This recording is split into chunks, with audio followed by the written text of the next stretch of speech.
नमस्कार दोस्तों, मैं राजकुमार मौर्य प्रखर भारत यूट्यूब चैनल में आपका स्वागत है। बहुत बड़ी खबर आ चुकी है चुनाव आयोग से।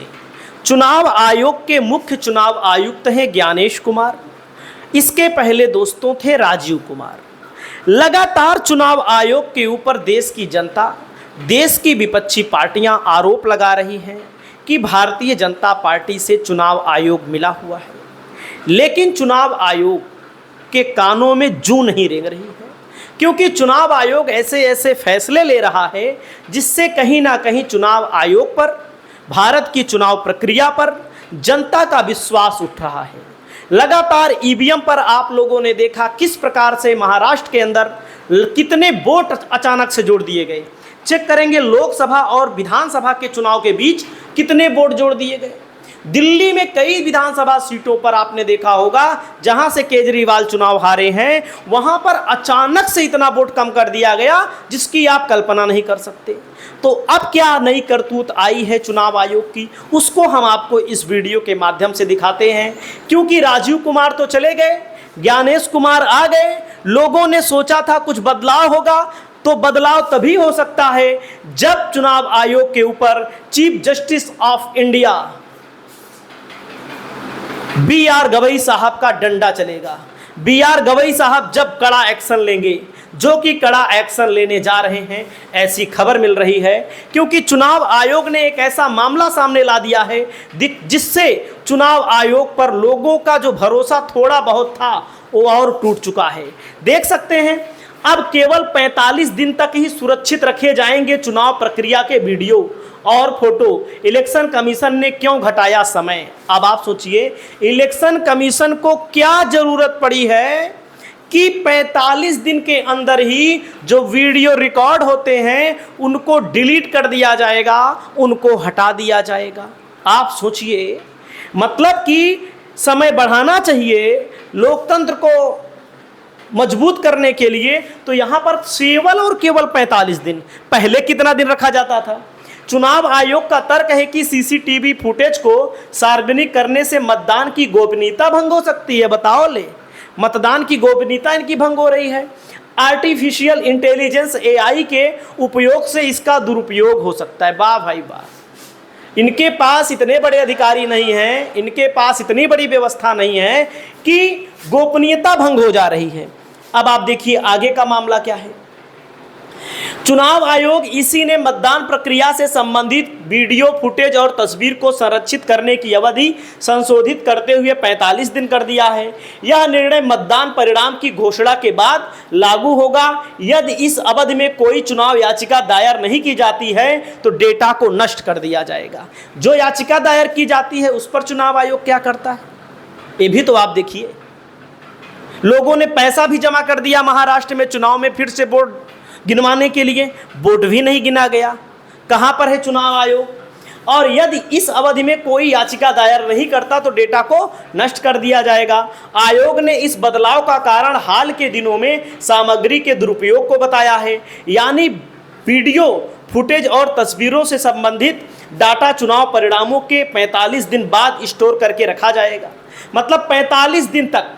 दोस्तों 30 मई को सभी राज्यों के मुख्य निर्वाचन अधिकारियों को इस फैसले की सूचना दे दी गई है।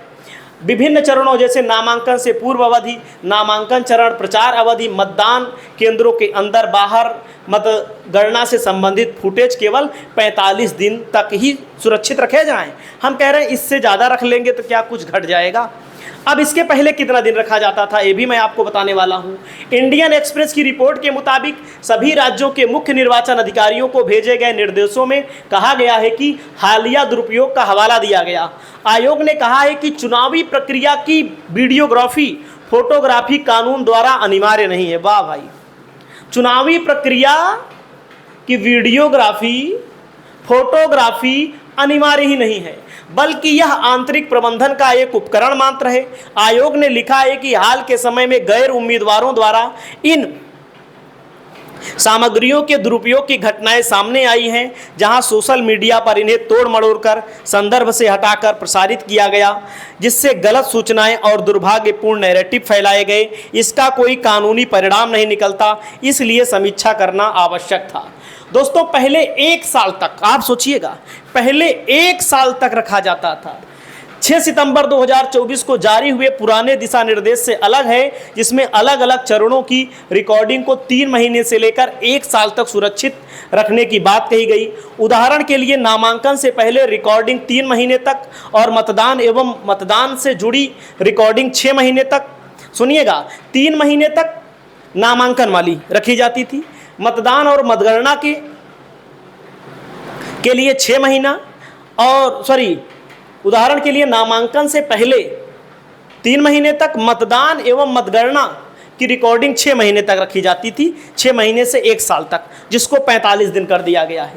याचिका दाखिल करने के लिए अधिकतम दिन 45 थी, क्योंकि 45 दिन के अंदर अगर आपको याचिका दाखिल करनी है तो आप लोग दाखिल कर सकते हैं। यदि अवधि में कोई याचिका दाखिल होती है तो रिकॉर्डिंग तब तक सुरक्षित रखी जाएगी जब तक मामला अदालत में लंबित रहेगा। चुनावी प्रक्रिया के विभिन्न चरणों में होती है रिकॉर्डिंग। दोस्तों, जब चुनाव होता है तो प्रचार प्रसार करते समय, नामांकन करते समय और मतगणना करते समय लगातार सीसीटीवी फुटेज लगाए जाते हैं, वीडियोग्राफी कराई जाती है। दिसंबर 2024 में बदलाव हुआ था दोस्तों, इस पर मैं आपको बताना चाहूँगा। इस पर निर्णय आया था हाई कोर्ट का, और उन्होंने कहा था कि इसको गोपनीयता रखना आपकी जिम्मेदारी है। हाई कोर्ट के निर्देश पर संशोधन हुआ था 2024 में, जिसमें वीडियो रिकॉर्डिंग दस्तावेज जारी करने का निर्देश था, देख सकते हैं दोस्तों। और इस मामले को लेकर अब मामला सुप्रीम कोर्ट जाने वाला है। सुप्रीम कोर्ट में बैठे हैं सुप्रीम कोर्ट के चीफ जस्टिस BR गवई, जो लगातार कड़े फैसले ले रहे हैं। और दोस्तों, जनता की मांग है कि EVM से चुनाव ना हो। EVM से चुनाव पारदर्शी नहीं है। आप सबको पता है, दुनिया के सबसे बड़े टेक्नोलॉजी माने जाने वाले एलॉन मस्क ने भी कह दिया था कि EVM हैक की जा सकती है। जब EVM हैक की जा सकती है तो बैलेट पेपर से चुनाव नहीं कराया जा रहा है। जहाँ से EVM बनती है, जहाँ से EVM की टेक्नोलॉजी आई है, वहाँ पर EVM से चुनाव नहीं होता। हमारे देश में, भारत देश में EVM से चुनाव होता है। जब भाजपा की सरकार नहीं थी, जो भाजपा वाले कहते हैं कि EVM का रोना रोते हैं, जब भाजपा की सरकार नहीं थी तब भी EVM का प्रयोग होता था। तो EVM का बहिष्कार करने के लिए भारतीय जनता पार्टी बड़े बड़े दावे करती थी, बड़े बड़े धरना प्रदर्शन करती थी। तो आप लोग समझ सकते हैं, चुनाव आयोग पर अब जस्टिस BR गवई जी ही शिकंजा कस सकते हैं। कोई बड़ा ऐतिहासिक फैसला लेना पड़ेगा, क्योंकि चुनाव आयोग मनमानी कर रहा है, विपक्षी पार्टियों की बात को नहीं सुन रहा है।